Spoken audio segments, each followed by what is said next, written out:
السلام علیکم ورحمۃ اللہ. لا حول ولا قوة الا باللہ. حسبنا اللہ ونعم الوکیل. یا حی یا قیوم برحمتک استغیث. لا الہ الا انت سبحانک انی کنت من الظالمین. ربنا آتنا من لدنک رحمہ وہیئ لنا من امرنا رشدا. اللہم صل علی محمد وعلى آل محمد وأصحاب محمد وأزواج محمد وأمة محمد أجمعين إلى يوم الدين آمين.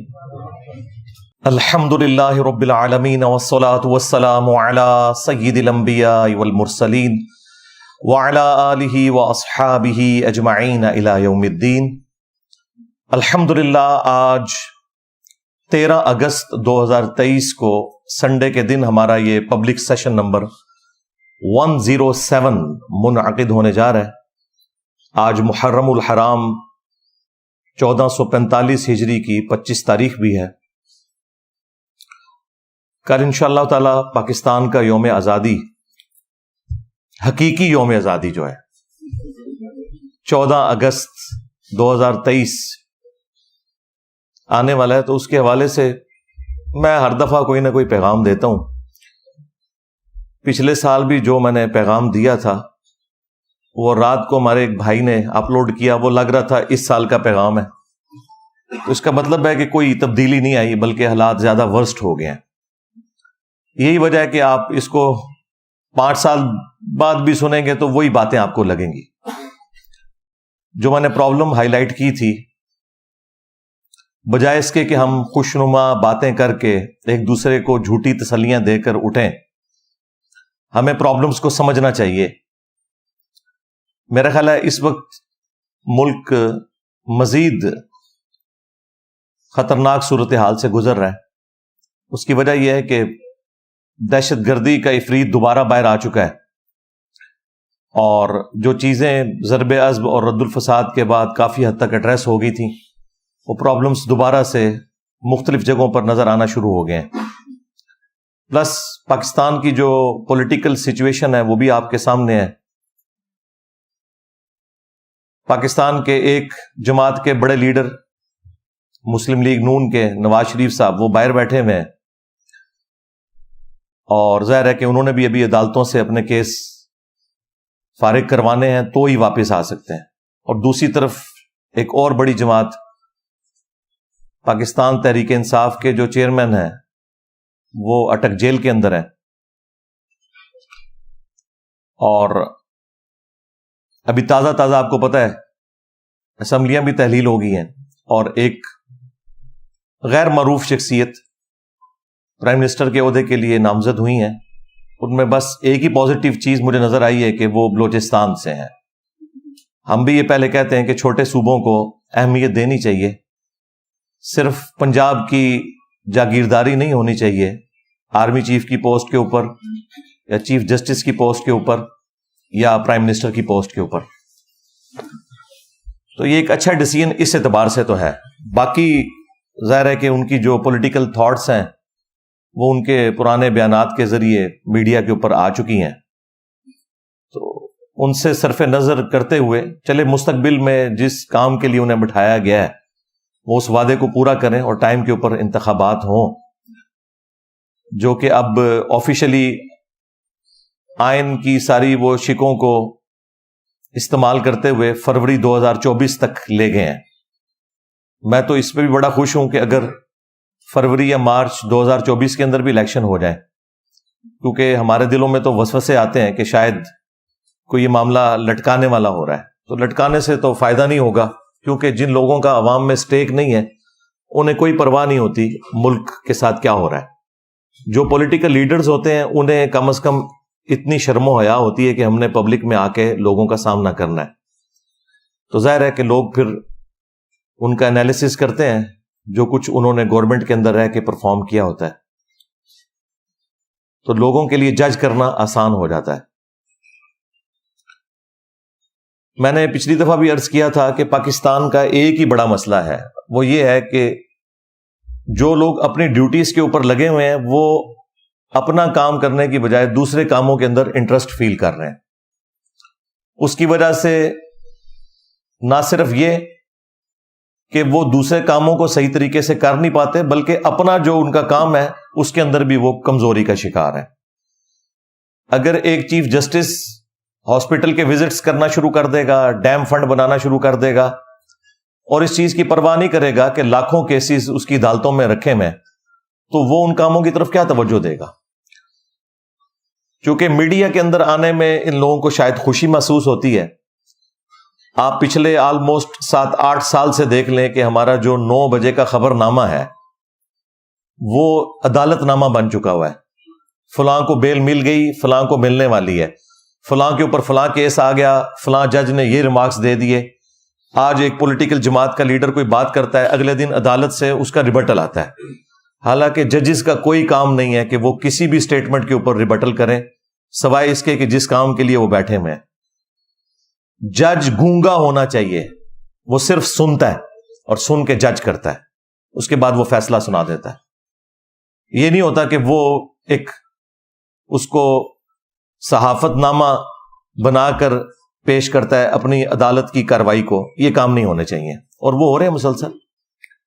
ان ججز کو نہ تو اخباریں پڑھنی چاہیے، نہ ہی سوشل میڈیا کے ساتھ ان کا کوئی تعلق ہونا چاہیے، تاکہ یہ اپنے ضمیر کی بجائے آئین اور قانون کے مطابق فیصلہ کریں. ضمیر ان کا ظاہر ہے وہی کچھ ہے، کسی کی فیملیز نون لیگ کے ساتھ اٹیچ ہیں، کسی کی فیملیز پی ٹی آئی کے ساتھ اٹیچ ہیں، وہ قانون کو بالکل نہیں دیکھتے ہیں، اور وہ آپ کو فیصلوں میں نظر بھی آ رہا ہے.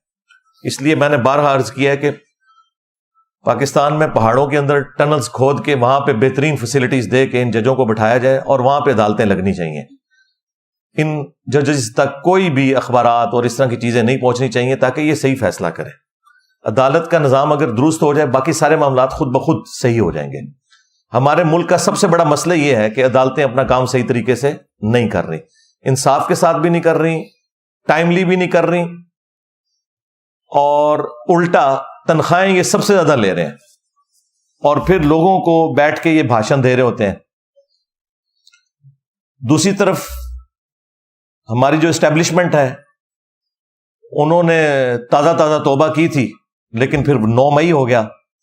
اس سے قطع نظر کہ 9 مئی پلانڈ تھا یا ان پلانڈ تھا، اس کے پیچھے کون تھا، لیکن جو قرائن بتا رہے ہیں وہ یہ ہے کہ چیئرمین پی ٹی آئی اپنے آپ کو کسی بھی صورت اس سے علیحدہ نہیں کر سکتے، کیونکہ شروع میں انہوں نے اس کے ٹیسٹ کو فیل کیا اور ببانگ دہل کہا کہ یہ ایسا ہی ہونا چاہیے تھا، جب مجھے پکڑیں گے تو آندہ بھی ایسا ہوگا. بعد میں وہ جتنی بھی کلیریفیکیشنز دیں، چونکہ شروع میں انہوں نے ایسی سٹیٹمنٹس دی ہیں جس سے ایک عام آدمی یہی رزلٹ نکالے گا کہ وہ اس کے پیچھے تھے. اب وہ بھلے کہیں کہ میں اس کے پیچھے نہیں تھا، یہ غلط ہوا، لیکن وہ جو 10,000 لوگ پکڑے ہوئے ہیں وہ کوئی خلائی مخلوق تو نہیں ہے، وہ پی ٹی آئی کے کارکن ہی ہیں. تو بڑی مشکل سے یعنی یہ ایک سفر طے ہونا شروع ہوا تھا، لیکن پھر وہ جس طرح 99 کے اوپر جا کے سانپ کاٹ جاتا ہے، وہ سانپ کاٹنے والا مسئلہ ہو گیا ہے. اب اسٹیبلشمنٹ پہلے سے بھی زیادہ مضبوط ہو کر پاکستان کی سیاست میں آ چکی ہے، اور جو بڑے ڈیموکریسی کے چیمپئنز تھے، پیپلز پارٹی، مسلم لیگ نون، جو اپنے آپ کو پریزنٹ کرتے تھے کہ ہم ڈیموکریسی کے چیمپئن ہیں، ووٹ کو عزت دو اور اس قسم کے سارے نعرے لگاتے تھے، وہ آ کے اب جسٹیفائی کر رہے ہیں وہ تمام ایکٹیویٹیز کہ جو نہیں ہونی چاہیے ملک کے اندر. اور وہ کہہ رہے ہیں چونکہ 9 مئی ہوا ہے لہٰذا اب وہ بالکل ہاتھ دھر کے سائڈ پہ بیٹھ گئے ہیں اور انہوں نے معاملات دوسروں کے سپرد کر دیے ہیں. یہ کوئی اچھی چیز نہیں ہے ان دا لانگ ٹرم، کیونکہ وقت بدلتے دیر نہیں لگتی. یہی عمران خان صاحب کی آپ نے تمکنت، غرور، تکبر اور سریا ان کے اندر جو گھسا ہوا تھا وہ بھی دیکھا ہے، اور آج دیکھیں کہ ان کی کیا حالت ہے. جب اتارے گئے تھے میں نے اس وقت بھی 40 منٹ کی لائیو سیشن میں گفتگو کی تھی. میری ایک بات ان 1.5 سال کے اندر صحیح ثابت ہوئی ہے. تو اب بھی ان کو اب ہوش کے ناخن لینے چاہیے اس حوالے سے، اور دیکھیں کیسا مکافات عمل ہے. وہی کیس جو 2017 میں نواز شریف صاحب کے اوپر بنا مس ڈکلیریشن کا، اور اقامے کی بنیاد کے اوپر انہیں نکالا گیا. باقی جو کرپشن والا ایک معاملہ تھا وہ تو نہ ادھر کی عدالتیں ثابت کر سکیں نہ یو کے کی عدالتیں ثابت کر سکیں، الٹا ان کو کلین چٹ ملی. تو اس کے بعد میں تو کم از کم کسی کے اوپر اس اعتبار سے الزام لگانے کے لیے تیار نہیں ہوں. اب یہاں پر بھی جو توشہ خانہ کیس ہے وہ بھی مس ڈکلیریشن کا ہے. یہ جس کیس میں ابھی ان کو سزا ہوئی ہے چیئرمین پی ٹی آئی کو، جس کو وہ گھڑی چوری کیس کہہ رہے ہیں، وہ گھڑی چوری کیس نہیں ہے، بلکہ انہوں نے الیکشن کمیشن کے جو فارم کے اندر جو اثاثوں میں ان چیزوں کو شو کرنا تھا وہ نہیں کیا. سیم وہی کیس ہے جو نواز شریف صاحب کا تھا، بلکہ یہ تھوڑا ورسٹ ہی ہے. انہوں نے تو تنخواہ جو بنتی تھی اپنے بیٹے سے نہیں لی، یہاں پر تو انہوں نے وہ سب کچھ اویل کیا، کروڑوں روپے میں وہ گھڑیاں بیچی. ان گھڑیوں کے بیچنے کو ایتھیکلی تو کوئی غلط کہہ سکتا ہے، قانونی طور پہ کوئی غلط چیز نہیں تھی. اور قانوناً جو چیز غلط ہے وہ توشہ خانہ سے کسی بھی پرائم منسٹر یا آرمی چیف یا چیف جسٹس کو تحفہ دینا ہے، کیونکہ اسلام میں جو توشہ خانہ ہے بیت المال ہے، اس کی ملکیت عوام المسلمین کی ہوگی اور وہ غریبوں کے اندر تقسیم ہوگا مال غنیمت کے طور پر. زکوٰۃ فنڈ اور یہ ساری چیزیں ایک ہی پول کے اندر آئیں گی. بہرحال اس کے اوپر میں پہلے بھی بول چکا ہوں کافی دفعہ. یہاں پر یہ ہے کہ انہوں نے ڈکلیئر نہیں کیا تھا اپنے اثاثوں کے اندر اور وہی کیس ان کے اوپر بنا اور اس کے اوپر وہ 5 سال کے لیے نااہل ہو گئے. کاش عمران خان صاحب 2017 کی نواز شریف صاحب کی اس طریقے سے ہٹائے جانے کو غلط کہتے تو آج چند لوگ ان کے ساتھ بھی کھڑے ہوتے. لیکن جو لوگ نیوٹرلز ہیں، اس سے مراد عمران خان صاحب والے نیوٹرلز نہیں، اس سے مراد وہ لوگ جو غیر جانبدار ہیں، ہمارے جیسے لوگ. ہم تو یہ کہیں گے کہ اس وقت بھی غلط ہوا تھا، اب بھی غلط ہوا ہے. اس طرح کے قوانین بنانا جس کے ذریعے آپ اس ایکسٹریم لیول کے اوپر جا کے ڈیسیژن کریں تو یہ کوئی کفر و شرک والا معاملہ نہیں ہو گیا. اس طرح کے معاملات ہر ایک کے اندر پائے جاتے ہیں. اس طرح کے قوانین کو تھوڑا نرم کرنا چاہیے یا اس کی سینسٹیوٹی کا بتانا چاہیے. خان صاحب نے مکمل طور پہ کوئی چھپایا نہیں تھا. انہوں نے اپنے انکم ٹیکس کے جو گوشوارے جمع کروائے تھے ان میں وہ سب کچھ شو کیا ہوا تھا، آدھا کام انہوں نے کیا تھا.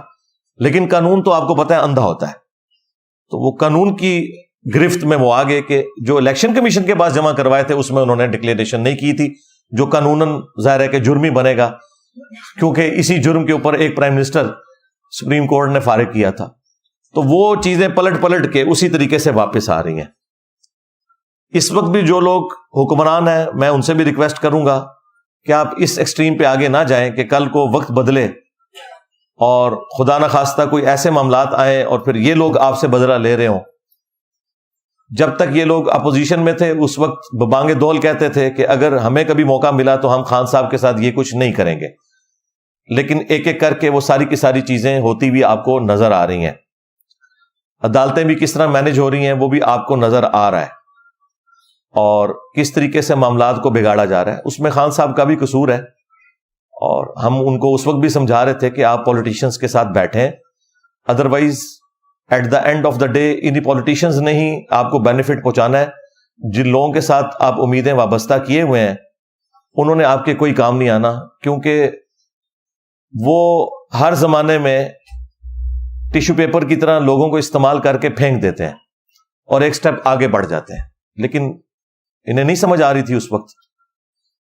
جولائی میں الیکشن مل چکے تھے، بس صرف خان صاحب کو جو لوگ پھونک چڑھانے والے تھے ان میں سے ایک تحفہ ہمارے جیلم شہر کا بھی تھا جو سب سے پہلے چھوڑ گیا، اور وہ اس طرح کی روڈ لینگویج یوز کرتا تھا جلسوں میں، اور ہم اس وقت بھی کہہ رہے تھے کہ یہ آپ کو مروائے گا، یہ ریڈ لائن کو کراس کر رہا ہے. اس طریقے سے گفتگو کوئی بھی پسند نہیں کرتا، سیدھی سی بات ہے. تو وہ دیکھیں وہ سب سے پہلے ہٹا، اور جس نے ساری کی ساری یہ پھونک چڑھائی تھی کہ جی دیکھی جائے گی، یہ ہو جائے گا وہ ہو جائے گا، لیکن وہ آپ کے سامنے ہے. کچھ بھی نہیں ہوتا میرے بھائی. جب برا وقت آتا ہے نا تو وہ کہتے ہیں سایہ بھی ساتھ چھوڑ جاتا ہے. ہاں آپ اچھی کاز کے لیے اپنے اصولوں پہ کمپرومائز نہ کرتے ہوئے اچھے طریقے سے چلیں، پھر اللہ تعالیٰ کی طرف سے کوئی تقدیر غالب آ جائے، جس طرح حسین ابن علی کے ساتھ ہوا رضی اللہ تعالیٰ عنہ علیہ السلام.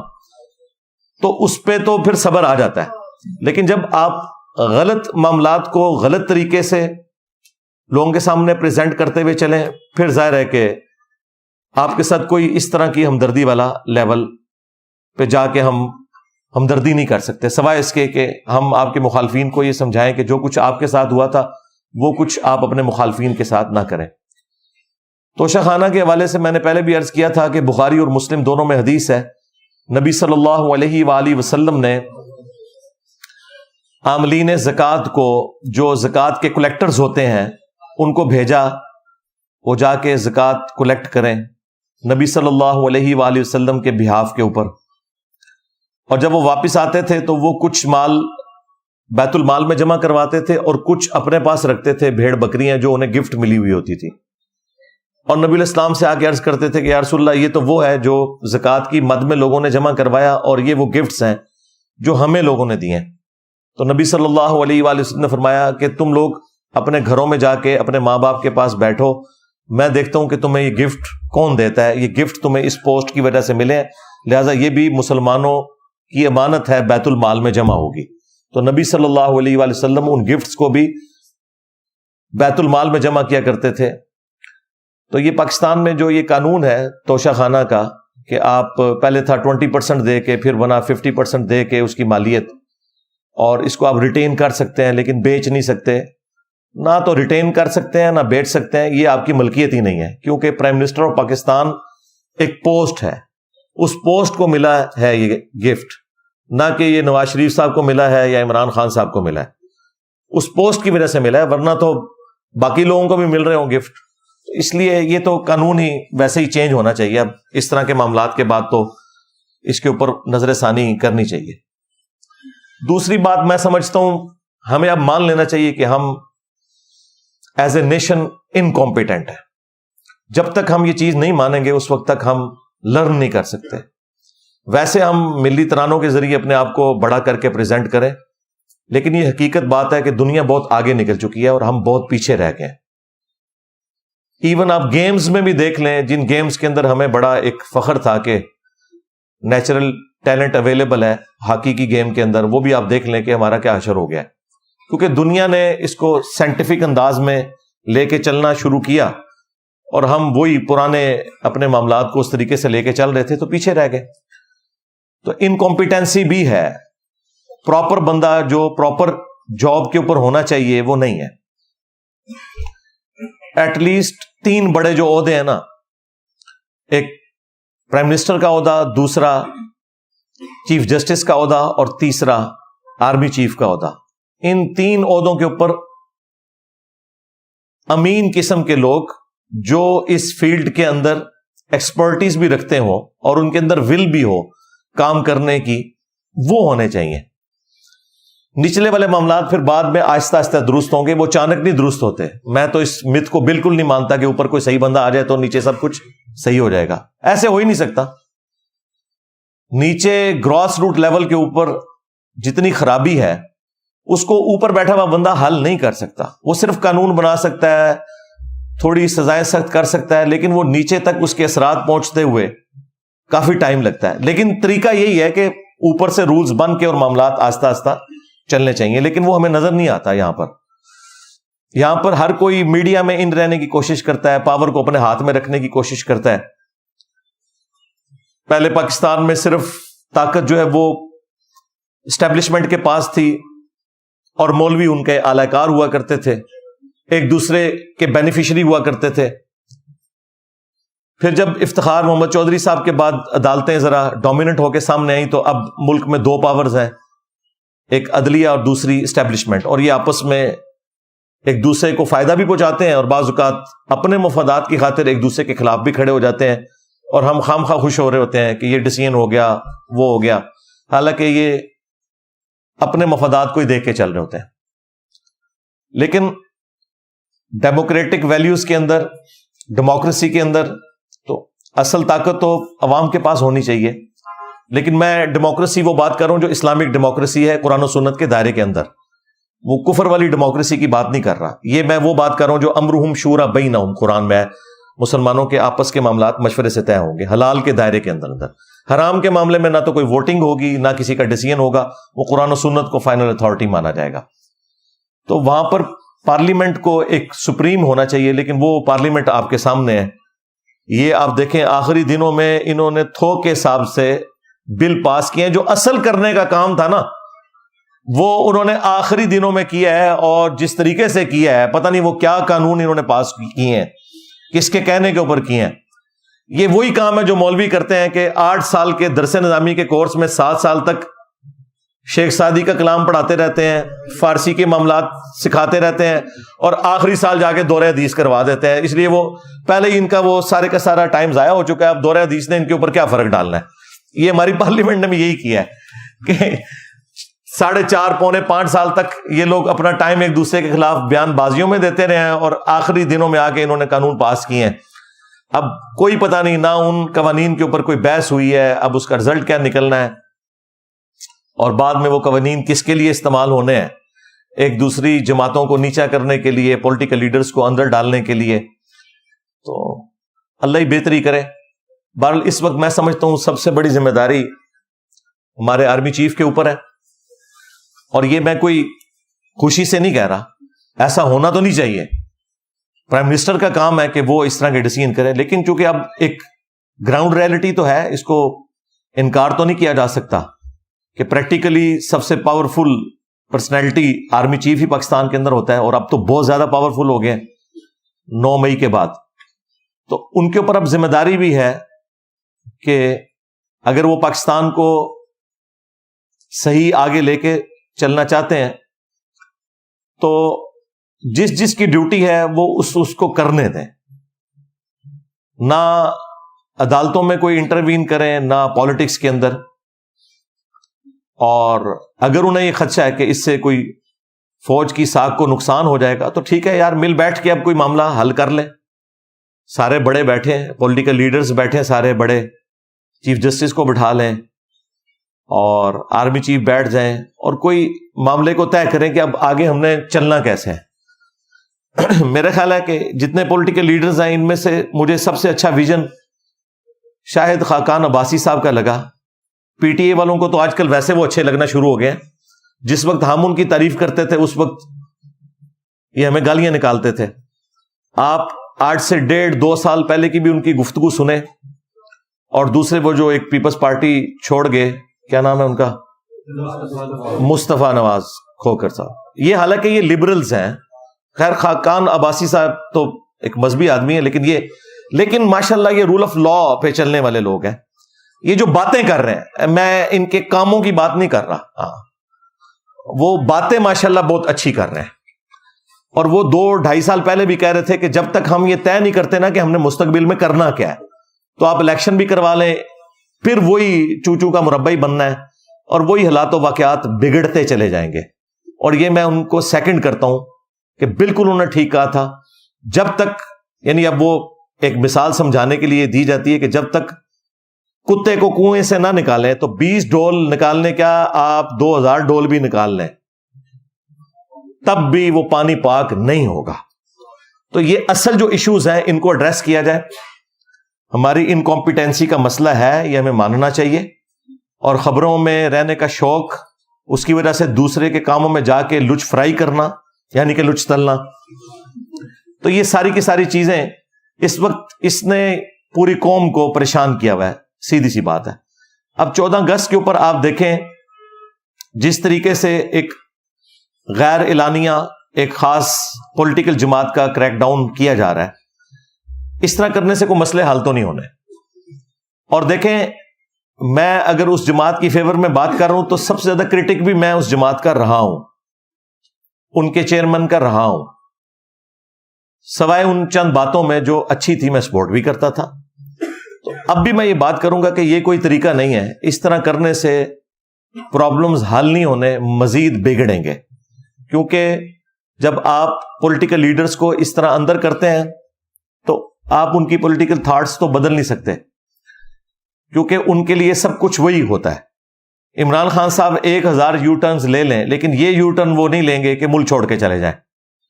یہ ایک ہی چیز بچی ہے جس کے اوپر وہ قائم ہے, باقی تو اللہ کے فضل سے جو بھی انہوں نے بات کی 180 ڈگری اس کے چلے. ہاں یو ٹرن کے نام کے اوپر. ہم تو اس کو غلط سمجھتے ہیں. لیڈر کی زبان پکی ہونی چاہیے. لیکن یہ میں آپ کو بتا دوں کہ یہ ایک ایسی چیز ہے, اگر یہ اس سے پیچھے ہٹیں گے نا تو پھر ان کا ساتھ کوئی بھی ان کا محبت کرنے والا اٹیچ نہیں رہے گا. لہٰذا یہ تو آپ چیز بھول جائیں کہ وہ ملک چھوڑ کے جائیں گے. انہوں نے ادھر ہی رہنا ہے, چاہے جیل کے اندر رہیں چاہے باہر رہیں, ہاؤس اریسٹ ہو کے, ملک تو وہ نہیں چھوڑیں گے. لہٰذا اس طرح کی کوئی کوشش کرنا تو یہ تو غلط چیز ہے. اور باقی ان کے ساتھ کے لوگ ظاہر ہے ان کو تو اور بینیفٹس بھی مل جائیں گے. خان صاحب کے پاس بس یہ ایک چیز بچی ہے تو ظاہر ہے کہ وہ اپنی اس کاز کے لیے اپنی جان دے دیں گے. آپ دیکھ لیں ہٹلر کو بھی اینڈ پہ اس نے بنکر میں اپنے آپ کو خود گولی مار لی تھی, لیکن اس نے سرنڈر نہیں کیا.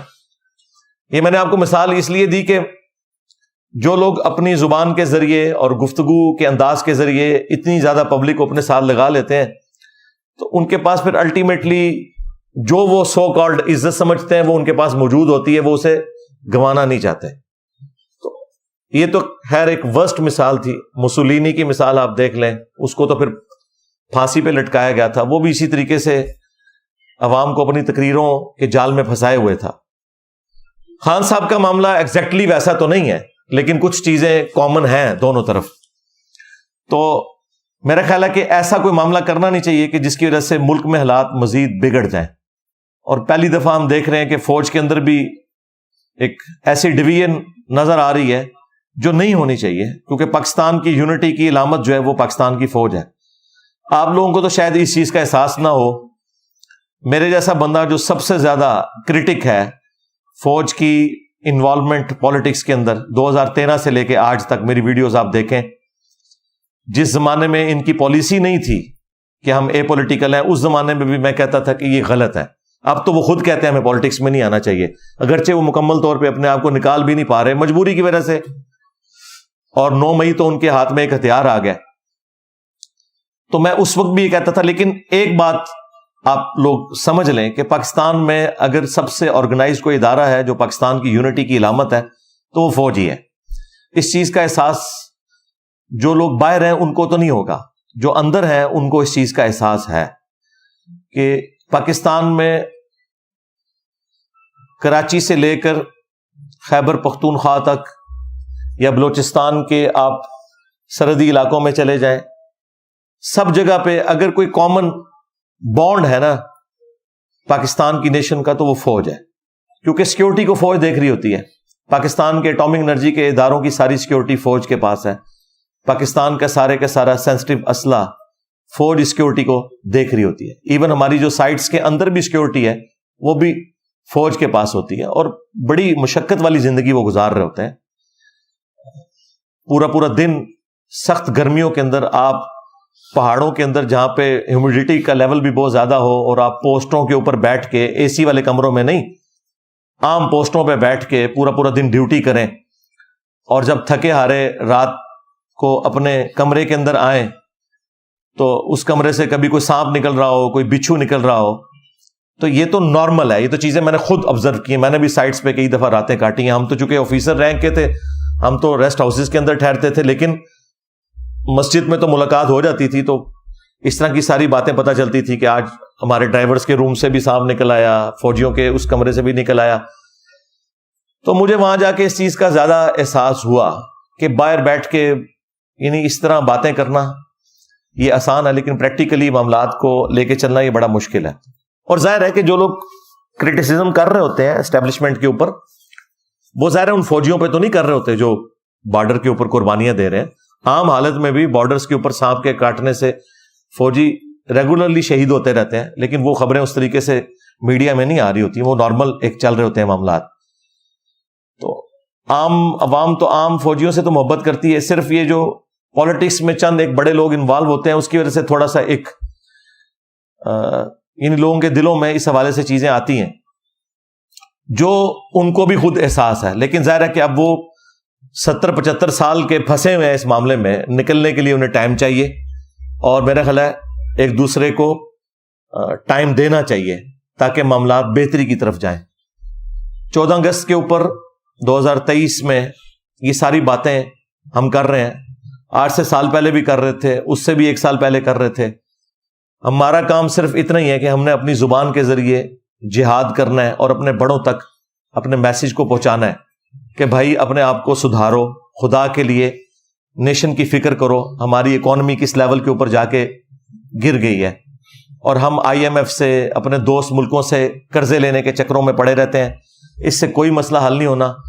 پاکستان کی اکانومی کو اگر آپ نے اٹھانا ہے تو اس کے لیے سب سے زیادہ ضروری چیز یہ ہے کہ ٹیکس کی کلیکشن صحیح ہو. یہ ایک ہی مسئلہ ہے پاکستان کی اکانومی کے ساتھ کہ ٹیکس کی کلیکشن بالکل فیئر نہیں ہے، بلکہ ہے ہی کوئی نہیں ہے. آپ جن ڈاکٹرز کے پاس علاج کروانے کے لیے جا رہے ہیں اور وہ 1500 2000 3000 فیس لیتے ہیں، اور آپ کو پرچیوں کے اوپر وہ نمبر بنا کے دے رہے ہوتے ہیں. اگر آپ وہ کیلکولیٹ کریں تو میں آپ کو جیلم شہر، چھوٹا سا شہر ہے، اس کے اندر درجنوں ڈاکٹرز ایسے بتا سکتا ہوں جو لاکھوں کی نہیں ملینز کی دیہڑیاں لگا کے اٹھتے ہیں، لیکن ٹیکس ان کا کوئی نہیں ہے. ٹیکس بیچارہ صرف سرکاری ملازم دے رہا ہے، یا ایک عام غریب آدمی جب پیٹرول بھرواتا ہے تو اس سے زبردستی وہ ٹیکس لے لیا جاتا ہے پیٹرول کی مد میں یا صابن کی ٹکیا کے اوپر، جو انڈائریکٹ ٹیکسز ہیں سیلز ٹیکس کی فارم میں. باقی جو یہ بڑے لوگ ہیں جن سے ٹیکس کلیکٹ ہونے چاہیے، وہ تو آپ نے شبر زیدی کا انٹرویو شاہ زیب خان زادہ کے ساتھ سن لیا. میرا خیال ہے وہ ایک انٹرویو نا پوری پاکستانی نیشن کو دیکھنا چاہیے تاکہ انہیں پتا چلے کہ آپ کا پرابلم کیا ہے. کہ سارے پولیٹیشنز ایک ہیں ٹیکس چوری کرنے کے معاملے میں، خواہ وہ PTI سے تعلق رکھتے ہیں، خواہ وہ مسلم لیگ سے تعلق رکھتے ہیں، خواہ پیپلز پارٹی سے. گورنمنٹ کسی کی بھی ہو، جب بھی ٹیکس لگنے شروع ہوتے ہیں تو یہ سارے اکٹھے ہو کے پہنچ جاتے ہیں. اور وہ شبر زیدی صاحب تو خود چیئرمین PTI کے بڑے چاہنے والے بھی ہیں، اسٹیبلشمنٹ کے بھی بندے ہیں، ان کے بھی چاہنے والے ہیں. لیکن انہوں نے جو باتیں کی ہیں نا وہ بڑی لاجیکل فٹ ان بیٹھتی ہیں. اس وقت کے اگر آپ بیانات نکال کے دیکھیں اس میں انہوں نے خان صاحب کی تعریفیں بھی کی ہیں، لیکن جو خان صاحب کمپرومائز کرتے تھے معاملات میں اس کو بھی انہوں نے ایڈریس کیا. اور جو ایکس آرمی چیف تھے باجوہ صاحب، ان کا بھی ذکر کیا کہ انہوں نے فل سپورٹ کیا. لیکن جب DHA کے اوپر ٹیکسز کی باری آئی تو انہوں نے کہا یار ہاتھ اولا رکھ، میرے بندے بھی تو وچ کر رہے ہیں. میں تو بس وہی بات ہے کہ ہر بندے دے وچ اپنے فالوورز آ جاندے نے. ہاں، یہ فالوورز بہت خطرناک ہوتے ہیں، بلکہ خطرے ناک ہوتے ہیں. تو پاکستان کا سب سے بڑا مسئلہ ٹیکس کلیکشن ہے. یہ ٹیکس کلیکشن نہیں ہوگی، آپ جتنے مرضی قرضے لے لیں، جو مرضی کر لیں، آپ کی اکانومی نہیں اٹھنی. کیونکہ یہاں پہ لوگ کمائی کر رہے ہیں لیکن ملک کو دے کچھ نہیں رہے، اور پھر کہتے ہیں جی ملک نے ہمیں کیا دیا ہے. مجھے 3-4 دن پہلے ہمارے ایک ٹیم ممبرز میں سے بھائی تھے، تو میں نے یہ وہ جھنڈا لگایا ہوا پاکستان کا، تو مجھے کہتے ہیں میں نے بھی خریدا ہوا لیکن میں نے سائڈ پہ رکھ دیا ہے، اس ملک نے ہمیں دیا ہی کیا ہے. میں نے کہا یار یہ ملک کو پوچھنا چاہیے کہ تم نے ہمیں کیا دیا ہے.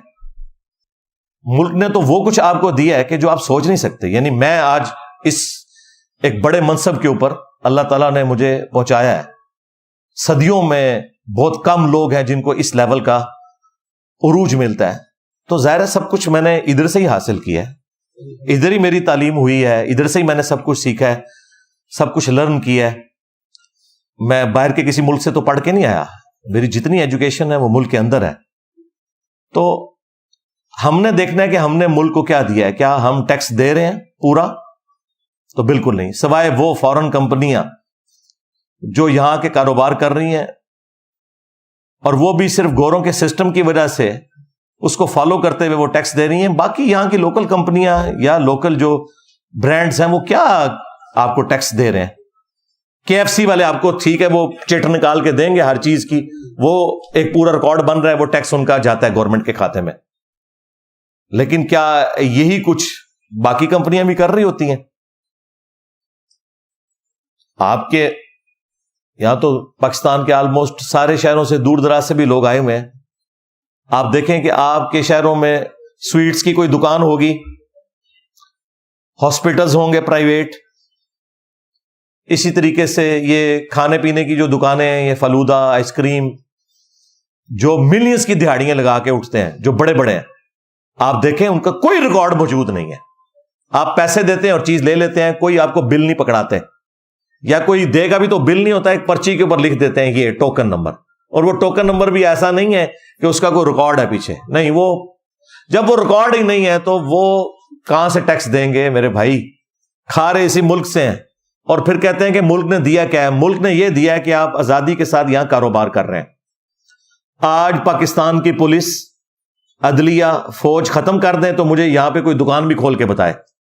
یہ آپ جو آزادی سے دکان کھول کے صبح کے وقت سے لے کے شام تک پاکستانیوں سے پیسے لوٹتے ہیں کاروبار کی شکل میں اور ٹیکس نہیں ادا کرتے, اور آپ کہتے ہیں ملک نے کیا دیا ہے؟ ملک نے یہ دیا کہ آپ آزادی سے کر رہے ہیں, ادروائز ہر دکاندار کو اپنے 10 باڈی گارڈ رکھنے پڑے, ان کے پیسے دینے پڑے. پھر ملک نے یہ دیا کہ آپ گھر سے جس سڑک پہ ڈرائیو کر کے اپنی شاپ پہ آتے ہیں, یہ سڑک بھی ملک نے آپ کو دی ہوئی ہے. تو یہ سارے کے سارے معاملات ٹیکسز کے ذریعے چلتے ہیں نا. پولیس کا نظام, عدلیہ کا نظام, سرکاری جتنے بھی ملازمین ہیں ان کی تنخواہیں کس نے دینی ہے؟ ٹیکسز کے ذریعے ہوں گی, کیونکہ ہم فیسلٹیز اویل کر رہے ہیں نا, تو اس کے اگینسٹ ہم نے ٹیکس تو دینا ہے. آج بھی یہ جو وابڈا آپ کو بجلی دے رہا ہے, یعنی ان کو آلموسٹ 40-50 روپے کا ایک یونٹ پڑ رہا ہے. ظاہر ہے کہ وہ تیل سے بجلی بنا رہے ہیں, لیکن آپ کو وہ دے رہے ہوتے ہیں 20 روپے, 22 روپے, 25 روپے, اور ہم کہتے ہیں جی ریٹ چڑھ گیا. ریٹ ابھی بھی جو چڑھ رہا ہے نا, ابھی بھی ہر یونٹ میں 15 سے 20 روپے گورنمنٹ ڈالتی ہے, تب جا کے آپ کو 25 روپے کا وہ یونٹ پڑتا ہے. ظاہر ہے ہمارے ساتھ ایک مسئلہ ہے, غریب ملک ہے, ہم نے جس ٹائم کے اوپر کوئی کام کرنے تھے وہ نہیں کیے ہوئے, ڈیمز ہم نے نہیں بنائے ہوئے. ہماری ریلوے کا حال بھی آپ کے سامنے ہے, لوگوں نے اپنے ذاتی سروسز کی خاطر ریلوے کا بیڑا غرق کر دیا, ورنہ اتنے بڑے لیول کی جو تجارت ہے وہ تو ریلوے کے ذریعے ہونی چاہیے, جو آج پرائیویٹ ہو رہی ہے. تو کوئی ایک مسئلہ تو ہمارے ساتھ نہیں جڑا ہوا. تو سب سے بڑا ایشو یہ ہے کہ یہ لوگ ٹیکس نہیں دیتے. جب تک ٹیکس جمع نہیں ہوگا اس ملک کا کچھ نہیں بننا. یہ میری بات آپ نے یاد رکھنی ہے. پاکستان کا صرف ایک علاج ہے کہ ٹیکس ہو.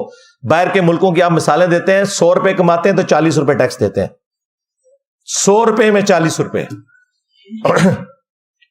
اور یہاں پہ لوگ 1 روپیہ بھی ٹیکس نہیں دیتے. وہ آٹے میں نمک بھی نہیں جو وہ دے رہے ہیں. جو ان کی ایک دن کی کمائی ہے نا, یہ بھی یہ نہیں دیتے ٹیکس کی مد میں, اور 365 دن یہ کماتے ہیں. اور سارے آپ اداروں میں بھی دیکھ لیں, اسی طریقے سے یہ سارے معاملات پھر ٹریگر کرتے چلے جاتے ہیں. جب تک ہم ٹیکس کلیکشن اپنی بہتر نہیں کرتے اس وقت تک کچھ نہیں بننا. دوسرا, پڑھے لکھے لوگوں کے لیے تو میرا یہی مشورہ ہے کہ میرے بھائی اب اس ملک میں آپ کے لیے کچھ نہیں ہے سوائے اس کے کہ آپ انزائٹی کا شکار ہوں گے. تو بہتر یہ ہے کہ آپ میں سے جس کا بھی کوئی ایسا معاملہ سیدھا ہوتا ہے دوسرے ملکوں میں نکلیں, وہاں جابز کریں, اور یہ کوئی ایپ والی بات نہیں, اور ریمیٹنس پاکستان کو بھیجیں. آپ بھی پاکستان کی ترقی میں حصہ ڈال رہے ہوں گے. آج بھی آپ دیکھیں, کل بھی رات کو میں اسٹیٹ بینک کے فگرز دیکھ رہا تھا, $6 ارب روشن ڈیجیٹل اکاؤنٹ کے اندر آئے ہیں, جو ایک ریکارڈ اماؤنٹ تھی. لوگوں نے, ظاہر ہے وہ اس لیے آ رہے ہیں کہ بھی اتنا سود پاکستان کو دینا پڑ رہا ہے پیسے اکٹھے کرنے کے لیے, جو باہر کے ملکوں میں بینکوں کا اتنا سود نہیں ہے. 2%, 3% سے زیادہ بینک سود نہیں دیتے ہیں. آپ کے بینک جو ہے وہ 20%, 22-25% سود دے رہے ہیں. تو ظاہر ہے لوگوں نے پیسے جمع کروانے ہیں. ہم بڑے خوش ہو رہے ہیں کہ $6 ارب آ گئے, تو یہ جو $6 ارب آئے اس کے اگینسٹ پاکستان کو کیا کچھ پے کرنا پڑ رہا ہے؟ At the end of the day نقصان ہی اٹھا رہے ہیں. تو اس لیے جو لوگ پڑھے لکھے لوگ ہیں دوسرے ملکوں میں جائیں, وہاں جا کے جابز کریں, اپنے ملک کے اندر ریمیٹنس بھیجیں.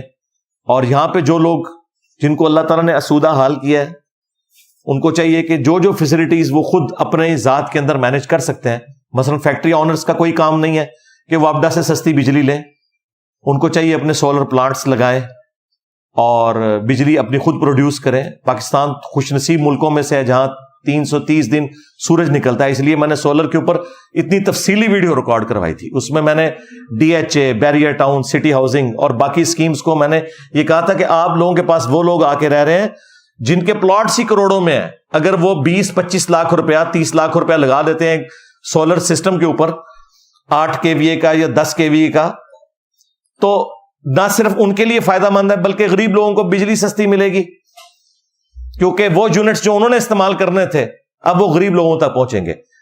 پاکستان کے پاس بجلی کی کیپیسٹی ہے 2050 تک کی. آپ کو پتہ ہے لوڈ شیڈنگ اس لیے ہو رہی ہے کہ ہمارے پاس تیل نہیں ہے جس کے ذریعے ہم بجلی پروڈیوس کر سکیں. ہمارا مسئلہ سستی بجلی ہے. ہمارے پاس پلانٹس موجود ہیں. آج آپ تیل مفت کہیں سے لیں تو بجلی سرپلس ہے. اتنے پلانٹس ہم لگا چکے ہیں, لیکن اس کو چلانے کے لیے ہمارے پاس تیل نہیں ہے. یہ اصل مسئلہ ہے ہمارا. تو وہ تو کبھی بھی حل نہیں ہونا. اس لیے ابھی یہ جو پرائم منسٹر نے 1 لاکھ ٹیوب ویلز سولر کے اوپر شفٹ کرنے کا اعلان کیا ہے. اللہ کرے سب کو مل جائیں, یہ بہت اچھا ڈیسیژن ہے. 25 سال کے لیے کم از کم 1 لاکھ ٹیوب ویل جو ہے وہ بجلی تو یوز نہیں کریں گے.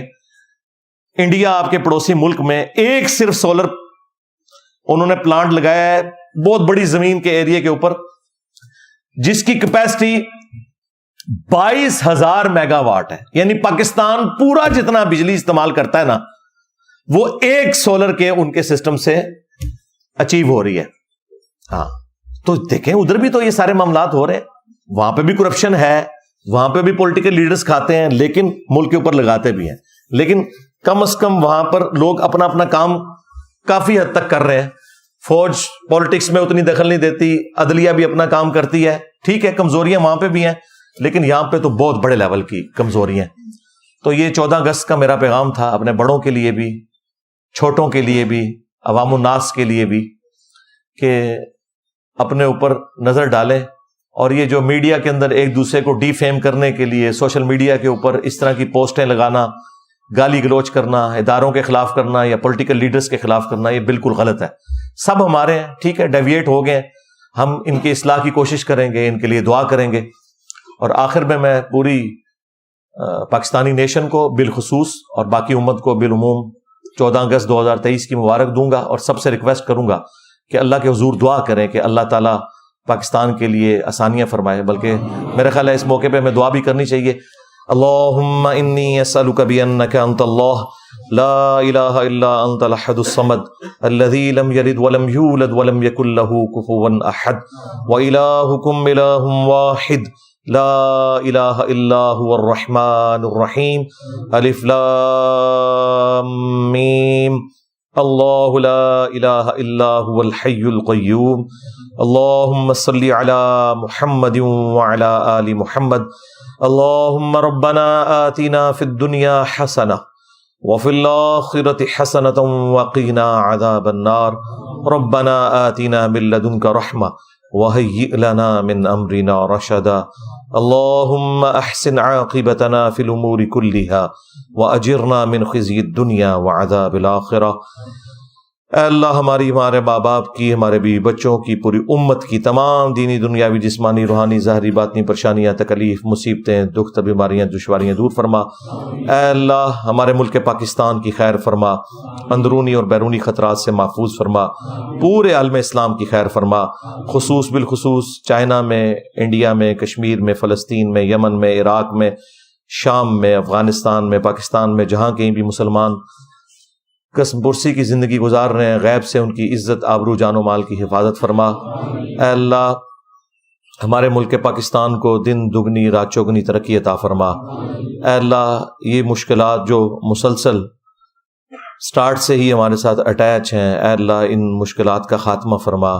اے اللہ اصلاح کی کوئی راہ نکال دے, ہمارے آنے والی نسلوں کا مستقبل اس ملک کے اندر بہتر ہو جائے. اے اللہ حاضرین کے دلوں میں نیک اور جائز جو دعائیں ہیں قبول فرما. اے اللہ حاضرین کے جو چھوٹے بڑے رشتہ دار فوت ہو چکے ان کی مغفرت فرما, جو بیمار ہیں انہیں شفاء کلی عطا فرما.